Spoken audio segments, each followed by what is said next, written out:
power in the Soviet Union by a coup against Stalin and his supporters, and then joined forces with Nazi Germany. There is a large amount of other evidence to support the charge that Tukhachevsky and the rest were guilty. But here, we actually have an archival document. German evidence from a Czech archive. Don't forget, Czechoslovakia was part of the Reich, right? From 1939 until 1945. So there was a good bit of time that it was actually a German archive in the Czech language. And virtually nobody pays any attention to it. Let's just think for a minute what World War II would have been like if Tukhachevsky and his co-conspirators had been successful. The industrial and military might of the Soviet Union, plus its resources of raw material and manpower, would have been teamed up with those of Hitler's Germany. The history of Europe, and thereby of the whole world, would be dramatically different and far, far worse. But the Soviets, Stalin, stopped Tukhachevsky. Instead of fighting on the side of Hitler's Wehrmacht, the Red Army fought against the mighty German military and beat it. When the German military had already conquered France in 6 weeks, Holland, Belgium, and Norway, and had driven the British Expeditionary Force into the sea at Dunkirk. That is, Stalin, the Soviet Union, saved Europe from Nazism twice. Once during the war, we all know about that, right? Especially in 1941-42. But before that, also in 1937, when they forestalled the military coup d'etat, which would have led to an alliance with Nazi Germany.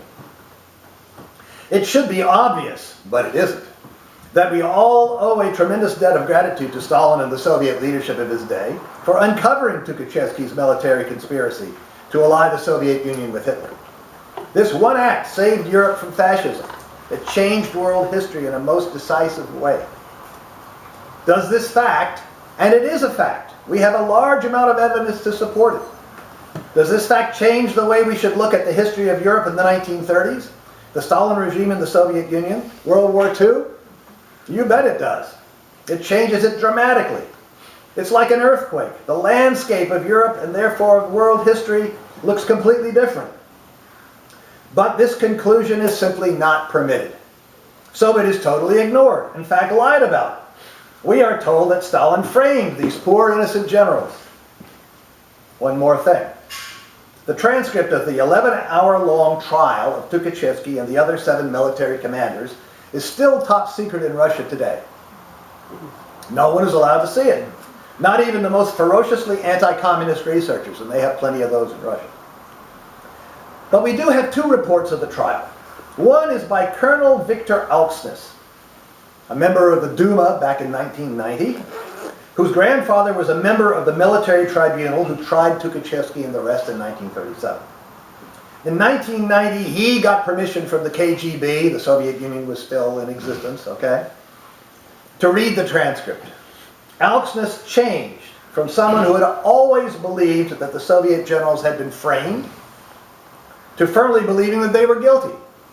Since him, though, no one else has been allowed to see the transcript. And we have one contemporary report of the trial by Marshal Simeon Budyonny. He was a member of the military court that tried Tukhachevsky and company too, along with General Auxnes, Colonel Auxnes' grandfather.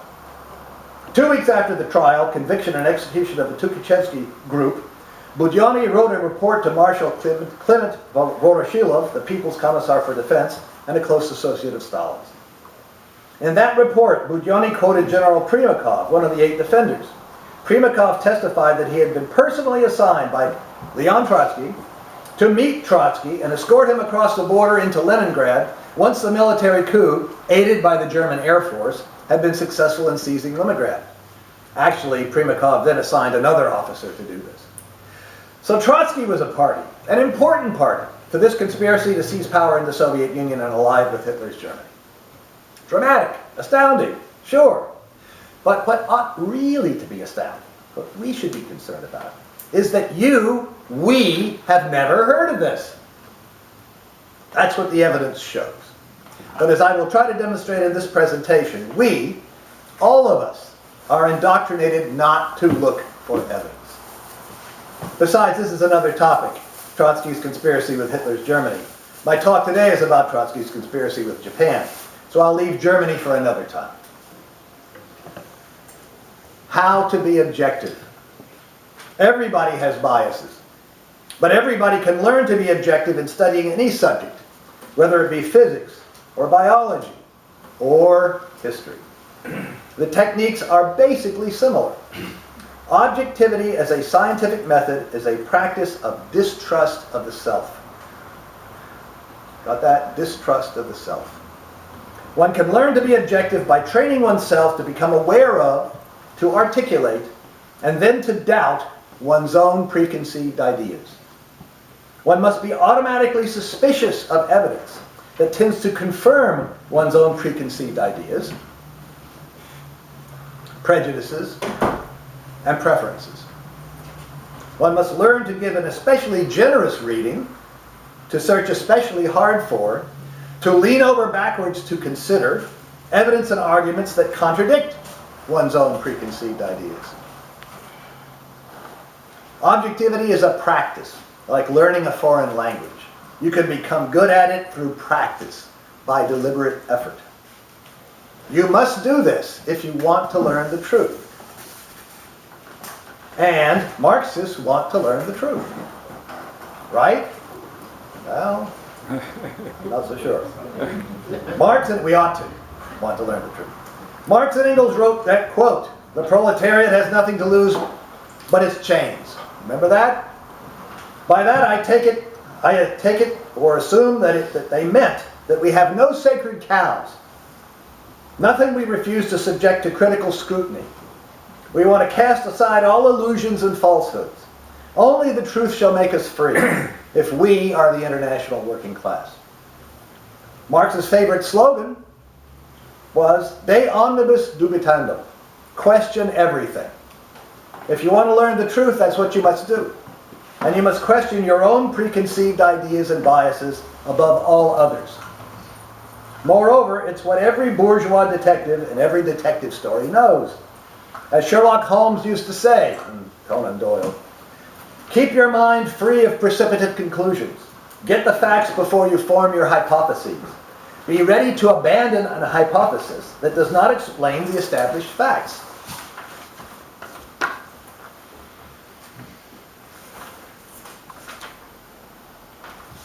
If you don't do this, if you don't try to discover the truth from the outset, then you are not going to stumble upon the truth by accident along the way, and you won't discover the truth. A word or two about the demand for certainty. A common form that this lack of objectivity takes, in my experience, is the demand for certainty. For example, we have a great deal of circumstantial evidence that Leon Trotsky did in fact collaborate with German and Japanese intelligence. How can this evidence be accounted for except to conclude that Trotsky did in fact collaborate? The most common form is denial. Quote, "There is no certainty, therefore it is false." There is a lot of denial in the study of Soviet history, and not just by admirers of Leon Trotsky, okay? I don't mean to say that they're the only ones. A word about hypotheses. What is the historian's job? I'm a historian. Okay. What's my job? What's historian's job? Most people would probably say, quote, "to find out what really happened," or "to find out what probably happened." I think this is the wrong question, leading to a wrong method. So what's the right question? To formulate a hypothesis, to ask, what hypothesis best accounts for the evidence that we have? Leon Trotsky and his son Leon Sedov were indicted, but absent defendants at each of the 3 Moscow trials. If the charges against and the confessions of other defendants were basically accurate, as our research has suggested so far, that has implications for the charges made at those trials that Trotsky was in league with fascist Germany and militarist Japan. Such considerations led me to form the hypothesis for the present study, that a thorough search would turn up more evidence of Trotsky's collaboration with Japan, other than that given at the 3 Moscow trials. I came to adopt this hypothesis in much the same way Stephen Jay Gould, in his essay Dinosaurs in the Haystack, described how his colleague Peter Ward decided to test the Alvarez hypothesis, the so-called Cretaceous Tertiary catastrophic extinction that contradicted the hitherto widely accepted theory of the gradual dying out of so many life forms about 60 million years ago. All right, this is Luis Alvarez and his son. Alvarez taught at Harvard, and that was his hypothesis, right? That there was a catastrophic die-off. In the course of reading many documents from various archives for other research projects, I had identified several that appeared to provide additional evidence that Trotsky had indeed, or may had, collaborated with Japan. It seemed to me that more such documentary evidence might well be found if I actually set out to look for it. And here's the important point. I also realized, as did Peter Ward in the story alluded to, the article alluded to by Gould, I also realized that if no one ever set about looking for it, it would probably never be found, and then we would never know. So your hypothesis guides your research. The fact that we have formed this hypothesis, or that I have formed this hypothesis, does not at all mean that I have predetermined the work of my research. Some hypothesis or theory is a necessary precondition to any inquiry. Stephen Jay Gould reminds us of Charles Darwin's perceptive statement made in a letter to Henry Fawcett in 1861. I'll quote Darwin. "How odd it is that anyone should not see that all observation must be for or against some view if it is to be of any service." Darwin went on to say, if you don't have a hypothesis, you may as well go down to the nearest creek bed and start to count the rocks. You know, I mean, you need to have a hypothesis before you can start any research. My present study is a test in Stephen Jay Gould's sense. Quote, "A fine example of theory," Gould means hypothesis here, "confirmed by data that no one ever thought of collecting before the theory itself demanded such a test." I have also been mindful of Gould's caution that a test does not prejudice the inquiry itself. Here are Gould's words. Quote, "Please note the fundamental distinction between demanding a test and guaranteeing the result. The test might just as well have failed, thus dooming the theory. Good theories invite a challenge, but do not bias the outcome. Now, it is in principle impossible to prove a negative.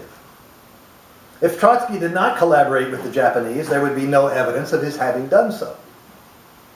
However, unlike geological research, here there is also the possibility for fabricated or faked evidence.